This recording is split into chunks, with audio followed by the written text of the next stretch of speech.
નમસ્કાર દર્શક મિત્રો, આપ નિહાળી રહ્યા છો સાઈ ગ્રુપ મીડિયા હાઉસ દ્વારા સંચાલિત નવસારી લાઈવ અને ઝટપટ ન્યૂઝ। અને આજે વિજલપુરમાં એક સ્પેશિયલ ડ્રાઈવ ચલાવવામાં આવી છે। વાંચો કરવામાં આવે તો વિજલપુર પોલીસ દ્વારા પીઆઈ પીએસઆઈ સહિતના સ્ટાફની સાથે તમામ મેડિકલના દુકાનો ઉપર જઈ રહ્યા છે, મેડિકલ સ્ટોર ઉપર જઈ રહ્યા છે। મેડિકલ સ્ટોર ઉપર જઈ અને પ્રતિબંધિત કહેવાતી દવાઓનો જથ્થો, જી હા, પ્રતિબંધિત કહેવાતી દવાઓના જથ્થા વિશે પૂછપરછ કરવામાં આવી રહી છે અને જેના કારણે લઈ એક આખું લિસ્ટ લઈ અને એ લોકો નીકળ્યા છે। લગભગ ત્યાં સુધી આ ડ્રગ વિભાગની કાર્યવાહી હોવી જોઈએ, પણ એક સ્પેશિયલ ડ્રાઈવ ચલાવવામાં આવ્યું છે। કદાચ ડ્રગ વિભાગ પોતાની કામગીરી બખૂબી નહીં બજાવતા હશે કે શું, મારો રામ જાણે, માટે કરી અને પોલીસનો સહારો લેવો પડ્યો છે। અને પોલીસ જે ખરી એ હાલ તમામ વિજલપુર વિસ્તારની અંદર સઘન તપાસની અંદર ચાલી રહી છે। ત્યારે દુકાનદારની સાથે વાતો કરીશું। કયા પ્રકારની દવાઓ વિશે તમને પૂછવામાં આવ્યું? બધી જ દવાઓ, જેમ કે કોડીન ને બધી જે ઊંઘોની દવા આવે તે બધી દવાઓ પરથી। તમામ દવાઓ તમે બિલથી લો છો? તમે જે તે ડિસ્ટ્રીબ્યુટર પાસેથી, ફાર્મસી પાસેથી લાવો છો? હા, એ લોકો વેચે છે તો વાંધો નહીં, પણ તમે વેચો છો તો તેની સામે પ્રશ્ન છે। એમબીબીએસ ડોક્ટરની પ્રિસ્ક્રિપ્શન જોઈએ, એમબીબીએસ ડોક્ટર લખે તો આપણાથી વેચાય, નહીં તો નહીં વેચાય। એટલે એ તમે રૂલ જાણો છો હા, અને એ તમારી પાસે પ્રિસ્ક્રિપ્શન આવતા હશે એટલે તમે વેચતા હશો, બરાબર? ડોક્ટર જ નથી એમબીબીએસ। અચ્છા, इतने सारे मुखवास, यही सोच रहे हो ना आप? रिफ्रेश के पास है मुखवास की बड़ी रेंज।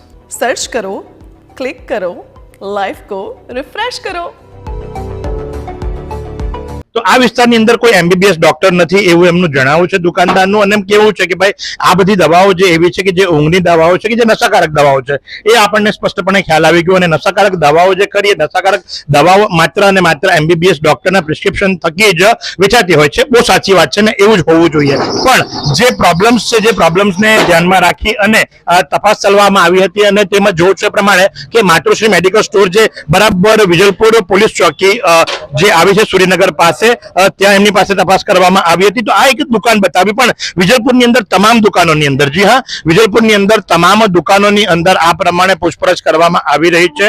અને પોલીસ, જી હા, એમાં પણ ખાસ કરીને જો વાત કરવામાં આવે તો પીઆઈ કક્ષાના અધિકારી આ તપાસની અંદર ઉતર્યા છે। તો આ દ્રશ્યો તમે જુઓ, બીજી બધી દુકાનોના પણ અમે દ્રશ્યો તમને દર્શાવીશું, ઘણી બધી, કારણ કે વિજલપુરમાં માત્ર એક નહીં પણ ઘણી બધી દુકાનોની અંદર આ પ્રમાણે તપાસનો દોર શરૂ કરવામાં આવ્યો છે અને ખૂબ સારી વાત છે। જો નશાકારક દવાઓ આમને આમ વેચાતી હોય તો એની સામે પગલા લેવા જોઈએ, પણ જો ડોક્ટર પ્રિસ્ક્રિપ્શન લખીને આપે તો એની સામે વાંધો નથી, એ પણ સ્પષ્ટ કરવામાં આવ્યું છે દુકાનદારક દ્વારા। જી હા, દુકાનદારક દ્વારા સ્પષ્ટ કરવામાં આવ્યું છે કે એમબીબીએસ ડોક્ટર જો પ્રિસ્ક્રિપ્શન લખીને આપે તો એવો વેચી શકે છે। તો આ જ પ્રમાણે પડે અપડેટ આપશો અને તમે પણ જોતા રહો, કારણ કે આ સંદર્ભે પોલીસ ખાતા તરફથી બી માહિતી ટૂંક સમયની અંદર જાહેર કરવામાં આવશે। શું તપાસ થઈ, કઈ પ્રકારની તપાસ થઈ, કઈ પ્રકારની કાર્યવાહી હાથ ધરવામાં આવી છે, તમામ માહિતી આપ સુધી પહોંચાડતા રહીશું। નિહાળ કરો નવસારી લાઈવ, કેમેરા પર્સન યશ સાવંતની સાથે હું મહેશ ભટ્ટ।